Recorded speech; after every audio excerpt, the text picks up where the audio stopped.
여러분, 오늘 볼 종목은 덴티움입니다. 치과 임플란트 업종을 볼 때 많은 분들이 가장 먼저 떠올리는 회사는 오스템 임플란트일 수 있지만 시장에서 꾸준히 실속형 강자 해외 확장형 플레이어, 중국 민감도가 높은 종목으로 묶이는 회사가 바로 덴티움입니다. 덴티움은 임플란트를 중심으로 치과용 의료기기와 생체 재료를 개발 생산 판매하는 회사이고 최근 사업보고서에서도 회사의 주력 사업을 치과용 의료기기 토탈솔루션 사업으로 설명하고 있습니다. 그런데 지금 덴티움을 볼 때 중요한 건 단순히 임플란트 회사냐 아니냐가 아닙니다. 지금 시장이 덴티움을 바라보는 핵심은 세 가지입니다. 첫째, 중국 비중이 높은 구조에서 중국 임플란트 업황과 VBP 2차 정책이 어떤 영향을 줄 것인가. 둘째, 중국이 흔들리는 동안 러시아, 베트남, 태국 기타 아시아와 유럽이 그 빈자리를 얼마나 메워줄 수 있는가. 셋째, 최근 자사주 소각과 추가 자사주 취득 신탁 계약 같은 주주환원 정책이 주가 리레이팅의 계기가 될 수 있는가입니다. 그래서 오늘 영상에서는 덴티움이 도대체 어떤 회사인지, 최근 실적은 왜 엇갈리게 나왔는지, 중국 변수는 왜 이렇게 중요한지, 최근 주주환원은 어떤 의미인지, 그리고 이 종목을 단기 스윙 중기로 어떻게 해석해야 하는지까지 차근차근 짚어보겠습니다. 이 영상은 매수매도 권유가 아니라 덴티움을 보는 프레임을 정리하는 분석 영상입니다. 1. 덴티움은 어떤 회사인가? 먼저 회사의 본질부터 봐야 합니다. 덴티움은 임플란트만 파는 회사가 아니라 치과에서 필요한 제품과 솔루션을 묶어서 공급하는 구조를 지향해 왔습니다. 사업보고서에는 임플란트 제품을 주력으로 하면서 치과용 의료기기와 생체 재료를 토탈 솔루션으로 개발 생산 판매한다고 적혀 있습니다. 즉, 임플란트가 중심축이긴 하지만 장비와 재료, 디지털 기반 제품까지 묶어서 치과 생태계 안에서 매출을 만드는 구조라는 뜻입니다. 이 말이 왜 중요하냐면 단순 소모품 회사와 달리 임플란트 회사는 브랜드, 시술 편의성, 교육 시스템, 의사 네트워크, 지역 유통망, 가격 경쟁력, 그리고 국가별 인허가와 현지 생산 체계가 다 얽혀 있습니다. 그래서 한번 자리를 잡으면 고객 충성도가 꽤 생기지만 반대로 특정 국가 정책이 흔들리면 실적 충격도 크게 받습니다. 덴티움은 바로 그 양면성을 가장 강하게 보여주는 회사 중 하나입니다. 중국 비중이 높기 때문에 잘 풀리면 레버리지가 크게 나오고 반대로 중국 정책과 경기 둔화가 겹치면 이익 변동성도 커집니다. 덴티움의 투자 포인트는 오랫동안 해외 확장형이었습니다. 국내만으로 승부하는 구조가 아니라 해외 각 지역에서 임플란트 보급률이 올라갈수록 성장 여지가 있다는 논리였죠. 실제 최근 시장 자료에서도 덴티움은 한국과 중국 외 대부분 지역에서 아직 침투율이 낮아 글로벌 수요가 완전히 회복되지 않아도 상대적으로 성장 여력이 있다는 평가를 받았습니다. 2. 왜 덴티움은 항상 중국 이야기가 따라붙을까요? 덴티움을 볼 때 중국은 선택이 아니라 필수입니다. 머니투데이 더바이오 보도에 따르면 지난해 3분기 기준 덴티움의 중국 매출 비중은 42.2% 수준이었고 2023년에는 51.4%에 달할 정도로 중국 의존도가 높았습니다. 다른 아시아 국가와 신흥국 수출이 늘면서 비중이 다소 낮아졌지만 여전히 중국은 가장 중요한 지역입니다. 이게 왜 중요하냐면 중국 임플란트 시장은 단순한 경기 사이클만 보는 시장이 아니기 때문입니다. 중국 정부는 임플란트에 대해 국가 대량 구매, 즉 VBP 정책을 시행해 가격을 낮추고 현지 기업 중심으로 공급 구조를 유도하고 있습니다. 이 정책은 이론상으로는 소비자 부담을 줄여 전체 시장을 키울 수 있지만 실제로는 수입 업체들에게 가격 압박과 수익성 저하를 동시에 안길 수 있습니다. 특히 현지 경기 침체까지 겹치면 가격은 내려가는데 수요는 기대만큼 안 늘어나는 상황이 생기고 이게 덴티움 같은 업체에게 매우 불리하게 작용합니다. 삼성증권의 2026년 3월 4일 자료를 보면 덴티움의 사큐25 중국 매출은 324억 원으로 전년 동기 대비 25.4% 감소했지만 전분기 대비로는 13.5% 증가했습니다. 이건 무슨 뜻이냐면 중국이 완전히 죽었다고 말하기는 어렵지만 아직 정상화라고 부르기에도 이르다는 겁니다. 분기 기준으로는 조금 회복하는 듯 보여도 전년 대비로는 여전히 많이 약합니다. 즉 지금 덴티움의 핵심 질문은 이것입니다. 중국이 정말 바닥을 찍고 돌아설 수 있느냐?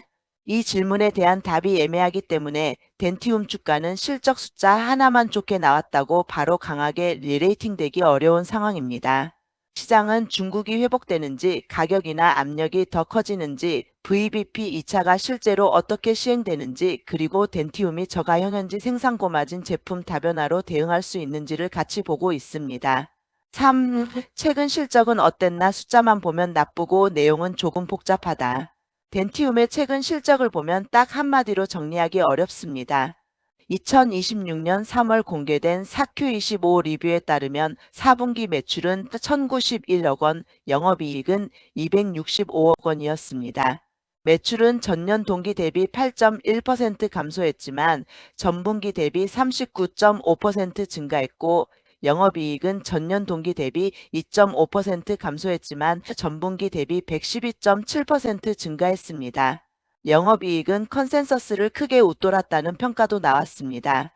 여기서 중요한 포인트는 좋아졌다가 아니라 생각보다 덜 나빴다에 가깝다는 점입니다. 내수는 185억 원으로 전년 동기 대비 20.7% 줄었고 중국도 여전히 전년 대비 감소했습니다. 그런데도 이익이 기대보다 잘 나온 이유는 매출 믹스가 개선됐고 판관비 통제가 들어갔기 때문입니다.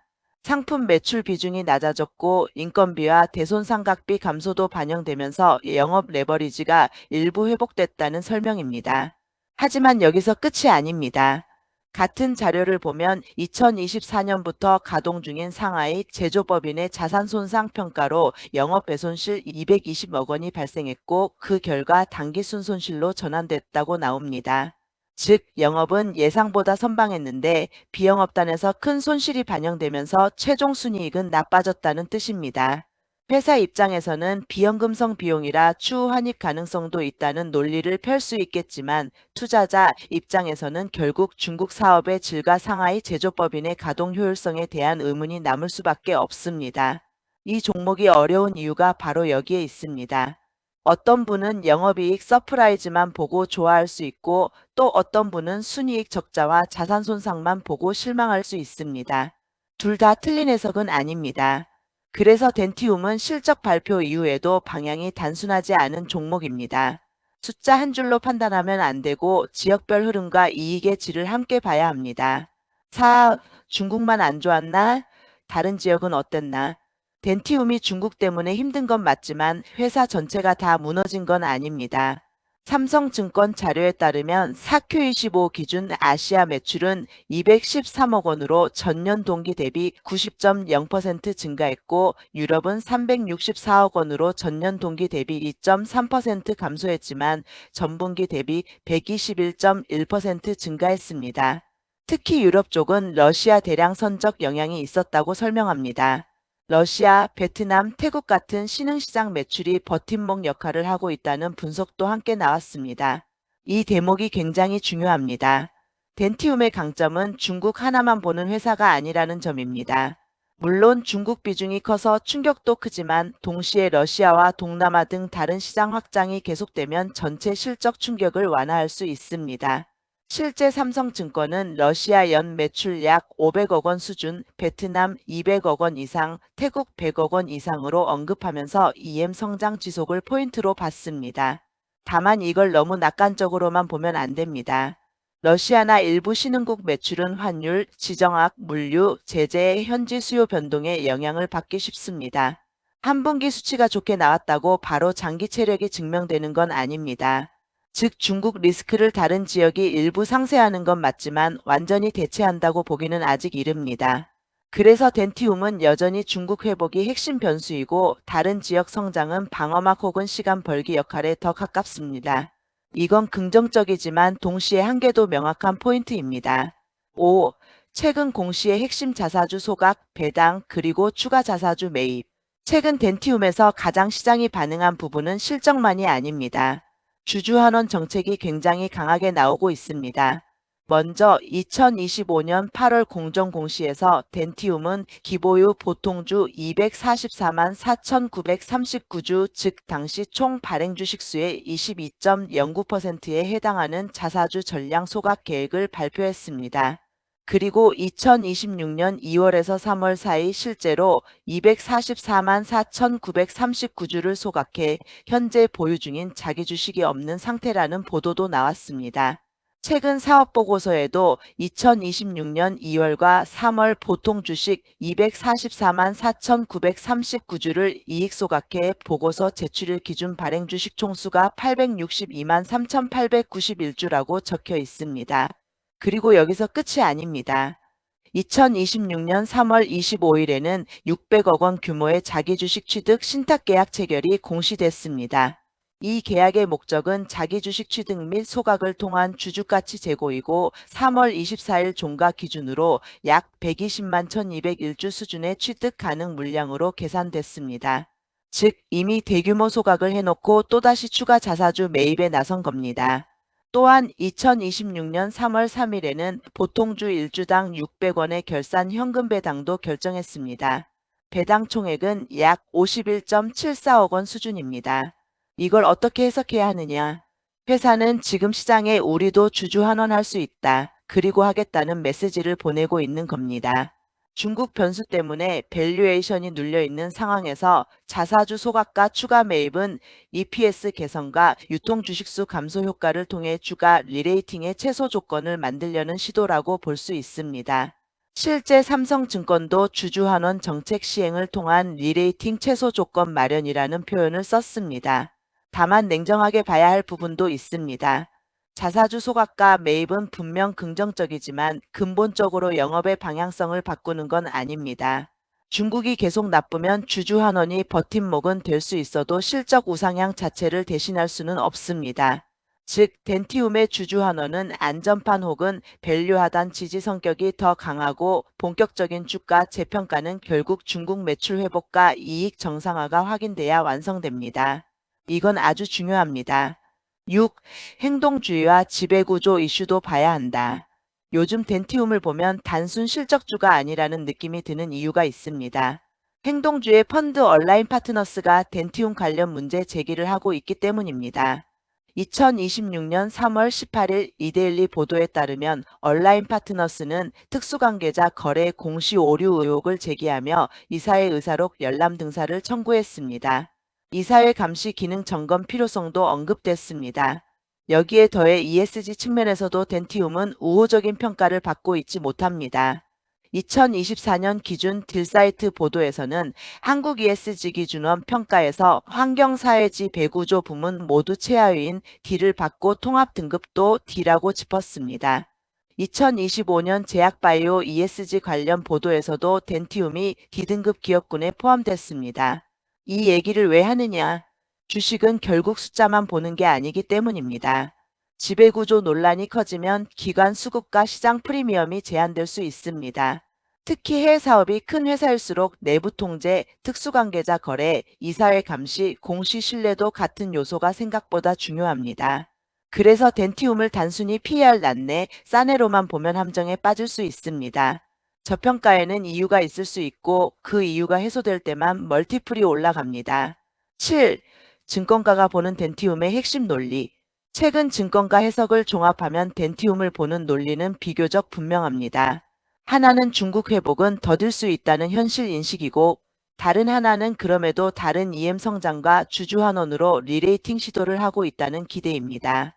삼성증권은 4Q25 실적 이후 투자 의견 BOI를 유지하면서도 목표 주가를 7만 원으로 낮췄습니다. 이유는 VBP 2.0 시행 지연 자체보다도 시행 전부터 현지에서 점진적인 가격 하락이 발생하고 있다는 점 때문이라고 봤습니다. 그러면서도 저가형 임플란트, 현지 생산 임플란트, 클리닉용 고마진 임플란트 등 제품 다변화를 통한 대응이 가능하다고 평가했습니다. 이 해석은 꽤 현실적입니다. 덴티움은 지금 완전한 성장주도 아니고 완전히 망가진 턴어라운드주도 아닙니다. 오히려 정책 리스크를 맞은 해외 성장주가 자기 체력을 유지하면서 다시 평가받으려고 버티는 구간에 더 가깝습니다. 그래서 이 종목은 한 번에 폭발하는 그림보다 중국 매출의 바닥 확인 타 지역 성장 지속 이익 회복 주주 환원 강화 멀티플 정상화의 순서로 봐야 더 맞습니다. 이건 제 해석이지만 최근 자료들이 대체로 같은 방향을 가리키고 있습니다. 8. 덴티움이 진짜 강해지려면 무엇이 필요할까? 이제 진짜 중요한 질문입니다. 덴티움이 단순 반등이 아니라 시장에서 다시 보자는 평가를 받으려면 뭐가 필요할까요? 첫 번째는 중국의 숫자 회복입니다. 전년 대비 감소폭이 줄어드는 정도가 아니라 최소한 판매량이나 주문 흐름에서 바닥 통과 신호가 나와야 합니다. VBP 2차가 실제로 시행되더라도 시장이 가장 궁금한 건 가격은 내려가도 물량이 올라가서 총 매출이 회복되느냐입니다. 중국에서 이 부분이 증명되지 않으면 덴티움의 할인 요인은 쉽게 사라지지 않을 가능성이 큽니다. 두 번째는 상하이 제조법인의 효율성입니다. 최근 자산 손상 이슈가 나온 만큼 현지 생산 체계가 단순한 비용 부담이 아니라 장기적으로 원가 경쟁력과 현지 대응력을 높여주는 자산이라는 점을 보여줘야 합니다. 만약 현지 생산이 가격이나 국면에서 방어막 역할을 해준다면 이건 생각보다 큰 무기가 될 수 있습니다. 반대로 계속 손상과 비효율이 반복되면 시장은 할인 요인을 더 크게 볼 겁니다. 세 번째는 기타 아시아와 유럽의 성장 지속입니다. 베트남, 태국, 러시아, 기타 유럽이 계속 성장하면 시장은 덴티움을 중국 단일 리스크 종목이 아니라 중국 비중이 높지만 다변화가 가능한 종목으로 보기 시작할 수 있습니다. 그러면 밸류에이션에 약간의 숨통이 트입니다. 네 번째는 주주환원의 일관성입니다.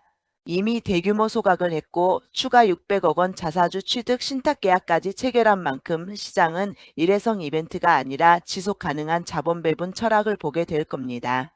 이게 이어지면 실적 불확실성이 있는 대신 주주 환원으로 하방을 지지하는 회사라는 프레임이 생길 수 있습니다.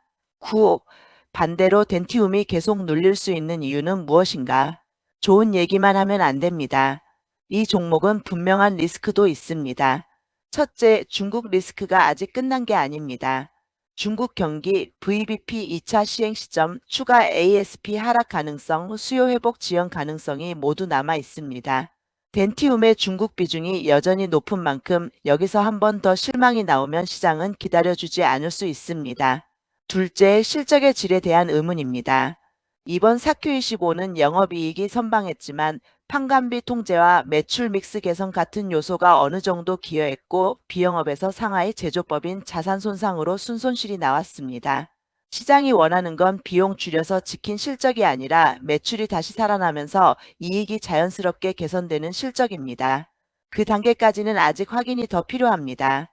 셋째, 지배구조와 ESG 변수입니다. 행동주의 이슈, 내부 거래 관련 의혹 제기, ESG 취약성은 장기 투자자 입장에서는 결코 가볍지 않습니다. 실적만 좋다고 해결되는 문제가 아닐 수 있어서 기관과 보수적 투자자의 프리미엄 부여를 막는 요인으로 남을 수 있습니다. 넷째, 업종 자체의 멀티플 확장 한계입니다. 임플란트 업종은 성장성과 수익성이 높을 때는 좋은 평가를 받지만 중국 가격 정책이나 글로벌 수요 둔화가 겹치면 생각보다 빠르게 할인받습니다. 덴티움은 그 할인 사이클의 중심에 있었던 종목 중 하나입니다. 그래서 좋은 회사니까 언젠간 가겠지식 접근은 위험할 수 있습니다. 타이밍과 확인 과정이 중요합니다. 10.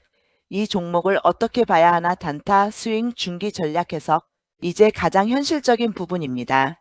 덴티움을 매매 관점에서 어떻게 봐야 하느냐.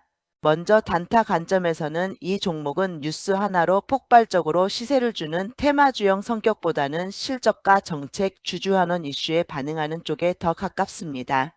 그래서 초단타 관점에서는 생각보다 답답할 수 있습니다. 중국 업황 개선 기사 추가 주주환원, 증권사 목표가 상향 같은 재료가 붙을 때 단기 탄력이 붙을 수는 있지만 기본적으로는 재료 확인형이지 묻지마 급등형은 아닙니다. 이건 최근 흐름과 공시 성격을 보면 충분히 유추할 수 있습니다. 스윙 관점에서는 조금 다르게 볼 수 있습니다. 이 종목은 중국 바닥 통과 기대가 조금씩 쌓일 때 그리고 다른 지역 성장과 주주환원이 같이 부각될 때 재평가 폭이 나올 수 있습니다. 즉 스윙 관점에서는 실적 숫자보다 실적의 방향성이 중요합니다.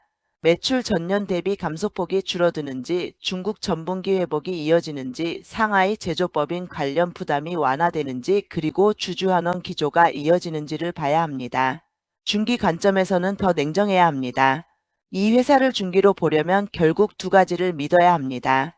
하나는 중국 가격 정책 충격이 장기적으로는 흡수 가능하다는 점. 다른 하나는 덴티움이 중국 외 시장에서 꾸준히 침투율을 높일 수 있다는 점입니다. 이 두 가지가 맞다면 현재 밸류에이션은 매력적일 수 있습니다. 하지만 둘 중 하나라도 흔들리면 싸 보이는 주식이 계속 싼 이유가 될 수 있습니다. 그래서 중기 투자자는 반드시 분할 접근이 맞고 실적 확인 없는 맹신은 위험합니다. 11. 한 문장으로 정리하면 덴티움은 어떤 종목인가? 덴티움을 한 문장으로 정리하면 이렇습니다. 중국 리스크에 크게 흔들렸지만 다른 신흥시장 성장과 강한 주주환원으로 다시 리레이팅을 시도하고 있는 임플란트 기업, 그리고 이 종목을 또 한 문장으로 바꾸면 이렇게도 말할 수 있습니다. 좋은 회사냐를 묻기보다 언제 다시 좋아 보이기 시작하느냐를 봐야 하는 종목. 지금 덴티움은 그 전환점 근처에 있을 수도 있고 아직 그 직전일 수도 있습니다. 영업이익은 선방했지만 중국은 아직 완전히 회복됐다고 말하기 어렵고 주주환원은 강하지만 지배구조 논란과 자산 손상 이슈도 함께 존재합니다.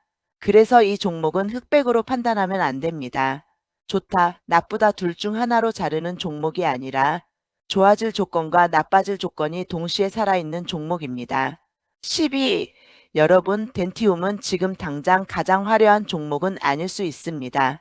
하지만 시장이 외면할 때 구조를 바꾸고 자사주를 소각하고 추가 매입까지 하면서 버티는 회사는 분명 이유가 있습니다. 물론 그 이유가 바로 주가 상승으로 이어진다는 보장은 없습니다. 결국 핵심은 중국입니다. 중국이 살아나면 덴티움은 생각보다 빠르게 재평가될 수 있고 중국이 계속 흔들리면 주주환원만으로는 한계가 있을 수 있습니다. 그래서 덴티움은 지금 막연한 기대감으로 추격할 종목이라기보다 실적과 지역별 흐름 그리고 주주환원 정책의 연속성을 확인하면서 접근해야 하는 종목에 가깝습니다. 정리하자면 이렇습니다. 중국은 아직 숙제다. 그 외 지역은 희망이다. 주주환원은 방패다. 리레이팅의 열쇠는 결국 중국 회복이다. 이상으로 덴티움 심층 분석이었고 이 영상은 투자 판단을 돕기 위한 분석일 뿐 매수매도 추천이 아닙니다. 투자는 반드시 본인의 판단과 책임으로 하셔야 합니다.